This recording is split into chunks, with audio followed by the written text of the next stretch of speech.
This lecture series is going to focus on antibiotics. We're going to provide an overview of all of the antibiotic classes, and we'll have specific lectures on the specific classes that are mentioned here. Here are the learning objectives. Understand that this is kind of an exciting age in the time of antibiotics. Realize that penicillin was discovered in the 1940s. And between the 1940s and the 1950s or even early 60s was kind of the golden age of antibiotic development, where many antibiotics were discovered.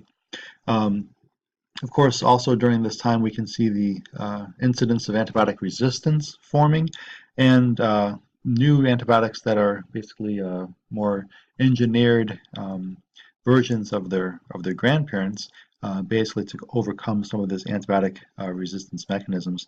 Also understand that a lot of these antibiotics are actually derived from compounds that are present in the environment. They're natural products, or they're derived from natural products.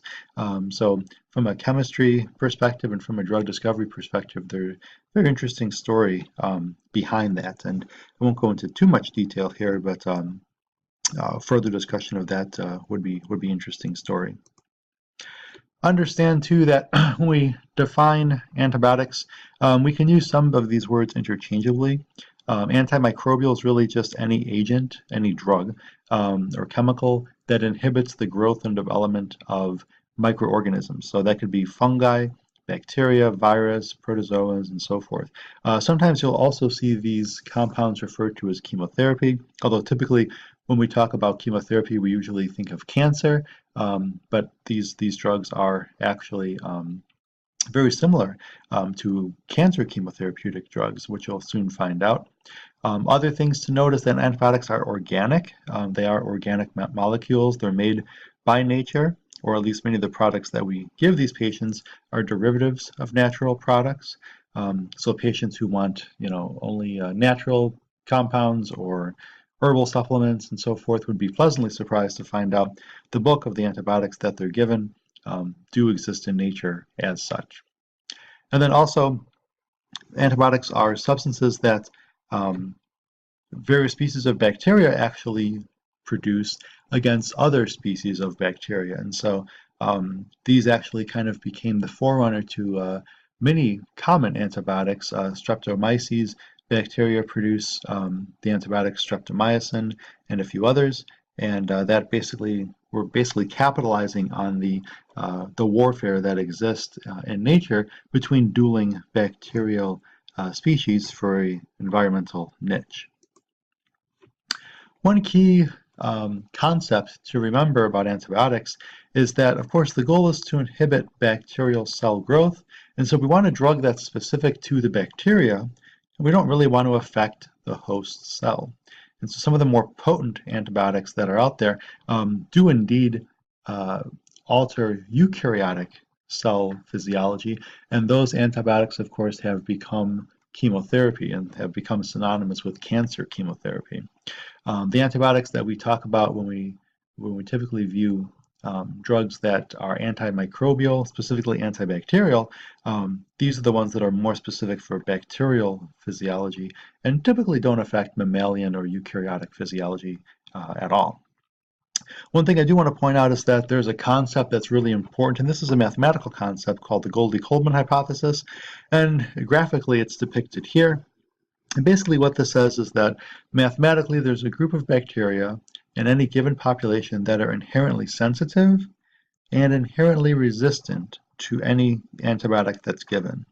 And so because of this sensitivity to various drugs that exist, we can surmise that a percentage, whether it be small or large, of every bacterial population is going to be sensitive or non-sensitive to any given antibiotic. And so this is kind of the justification for providing multiple drugs for a given infection. And so two key concepts from that is that the drugs that you're giving, that you're going to co-administer, should not have the same mechanism of action, because theoretically then the same group of bacteria would be altered by that.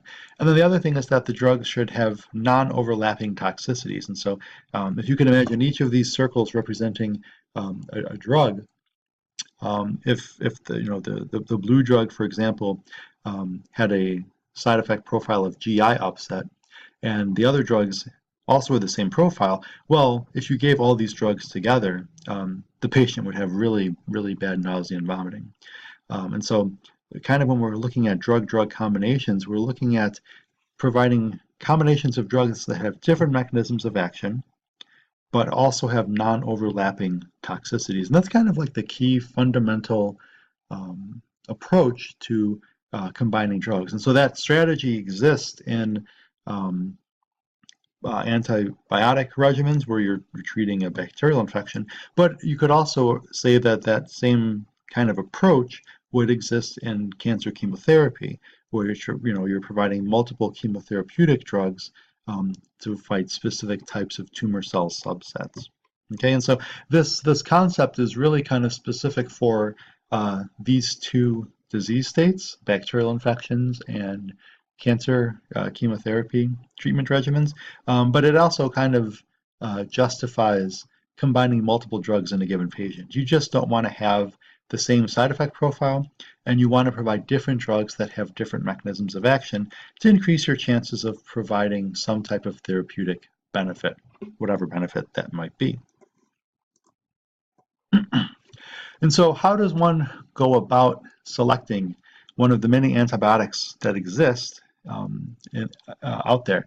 And so the first thing you have to kind of identify is what's the organism that's causing the infection, and then where this infection is localized. Is it a systemic infection, or is it local to maybe a wound or an abscess or something? We'll define the terms bactericidal versus bacteriostatic, but basically it's the effectiveness of the drug to kill bacteria, and of course the type of bacteria. This kind of goes into microbiology, whether it's a gram-positive or a gram-negative. And then we can rely on susceptibility tests. We can determine if a given drug is going to be beneficial for a specific infection by testing it ex vivo and seeing what the effect or what the magnitude of the effect would look like. And of course, the pharmacokinetics of the drug, whether or not it will get into a specific environment and whether or not it's going to last long enough in the system to be either bacteriostatic or bactericidal. Other components to think about in terms of antibiotics include the spectrum of activity. Of course, broad spectrum antibiotics are effective against a wide host of bacteria. Many broad spectrum antibiotics can be used for both gram-positive and gram-negative bacteria. Narrow spectrum antibiotics are most effective against a single class or a single type of bacteria. And so for these, it's going to be either gram-positive or negative, and probably more specifically, once a specific culture has been identified, the more narrow spectrum therapy would be initiated. And so often when a patient presents, particularly with an infection, say in the brain, meningitis, we'll start empiric therapy, which is kind of this broad spectrum therapy. And so we've got it narrowed down to a list of maybe 6 or 7 possible bacteria that can produce meningitis. So we'll start them on broad spectrum antibiotics. And then in the meantime, we'll run cultures and blood tests and so forth to kind of narrow down the offending pathogen. And then once we know which specific bacteria is producing the meningitis, then we can switch them from a broad spectrum antibiotic to a more narrow spectrum focused antibiotic to have the most efficient killing. The reason we start broad and move to narrow oftentimes is for severe diseases. We may not have time. The patient may not live long enough for us to properly identify which agent or which bacteria is actually producing the disease. And so we'll start with a broad spectrum antibiotic, possibly even 2. And then once the cultures come back positive for a specific bug, then we will narrow our spectrum or our selectivity to maybe 1 or 2 very specified antibiotics that have been shown to be effective against that offending pathogen.